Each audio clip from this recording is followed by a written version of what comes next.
Hello বন্ধুরা, কেমন আছো তোমরা সবাই? আশা করি তোমরা সবাই ভালোই আছো। আমিও ভালো আছি। আজ আমি চলে এসেছি আমার গ্রামে। আর দেখো মেশিনের সাহায্যে কিভাবে মুড়ি ভাজা হয় সেটা দেখাবো বলে আজ আমি এই ভিডিওটা বানালাম।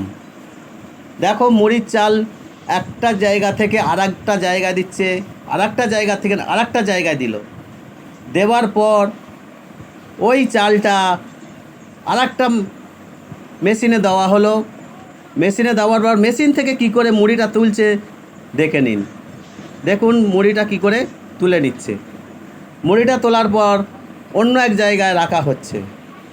অন্য এক জায়গায় রাখার পর ওই মুড়িগুলো 500 গ্রাম 250 গ্রাম করে প্যাকেট হয়, প্যাকেট করে বাজারে বাজারে বিক্রি হয়। তো দেখো এইভাবে মুড়ি ভাজা হয়। ভালো লাগলে লাইক কমেন্ট শেয়ার করবে। তোমাদের ভালোবাসা পেলে আমি আরও নতুন নতুন ভিডিও বানাবো। ধন্যবাদ।